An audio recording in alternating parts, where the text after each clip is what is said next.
basic bow. Once you know how to make a basic bow, you should be able to do a bow just about for anything. And we're going to show you a single bow today. These are basic 3-yard single bows. This is a number 9, 1.5 inch width. This is a 3-yard number 40, which is 2.25 inch width, and this is just basic satin. Once you master a satin bow, you can pretty much work with anything. This is unwired. It is starched for a better loop and a fuller bow. And there is, as you can tell, a finished, which is a shiny side to the ribbon, and an unfinished, which is more of a rough side. We're going to work on keeping the shiny side out and getting a nice full fluffy bow like these. If you are right-handed, you're going to hold the bow in your left hand. You're going to start by laying the finished side against your palm, and you're going to fold it towards your hand, making your first loop. You're going to be using your thumb and your fingers, holding it very lightly in between your fingers, as so. Be careful not to hold too tightly, because you can cramp up your hand, and this will get very crowded, and you'll end up dropping your bow. We're working from the back of the bow forward, so your first loop is going to be pretty much the width, half of the width of your bow, and I'll show you what I mean. This is 4 yards of ribbon that I'm working with. So I'm going to be crimping the ribbon between my thumb and forefinger, and this is approximately about 4 inches of a loop. I'm going to take this ribbon, fold it back up under my thumb, making a loop the same size, mirror image of the one on top, just like that.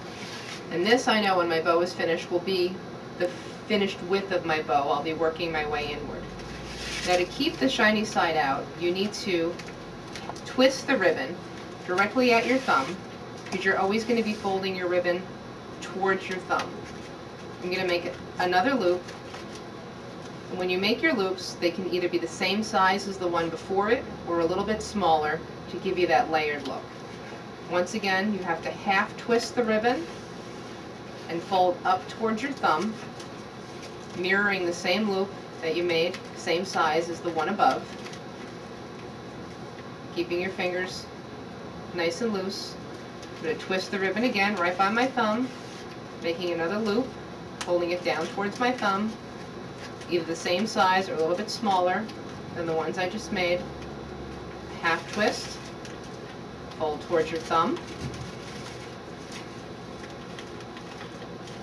Once again, I'm going to twist my ribbon. I'm going to make it a little bit smaller of a loop this time, holding down towards my thumb, holding it underneath, half twist, bring the ribbon up, hold it under your thumb. Once again, half twist, bring the ribbon towards your thumb, making sure that your loops, once again, are the same size as the one before or a little bit smaller. As you can see, my widest, next size down, half twist, fold the ribbon up. You can see the bow is getting fuller now. I'm going to do a half twist, fold the ribbon towards my thumb, tuck it underneath, half twist, fold it, tuck underneath, half twist, and fold. As you can see, usually my first loop stands alone, and then I do them side by side. I'm going to do a half twist, fold it underneath, take my ribbon, bring it around, hold it between my thumb and forefinger, pinch it here so I have some streamers.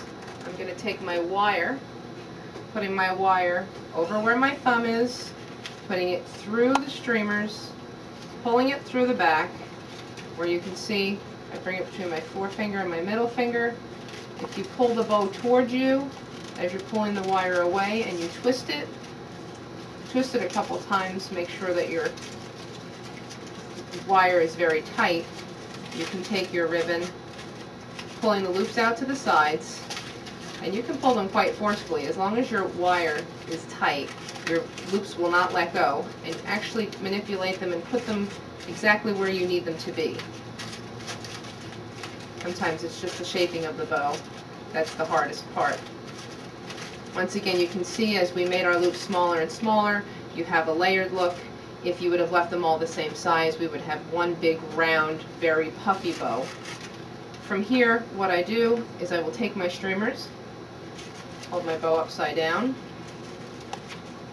I'm going to put them all on top of each other so they're all equal in length, and I'm going to fold them in half. And from here, you're cutting from the fold to the outside, starting down and cutting up to a point. And what this does is this creates a perfect V in all of your streamers. This time I left 3 streamers rather than 2 very long ones. And that is a 4-yard bow.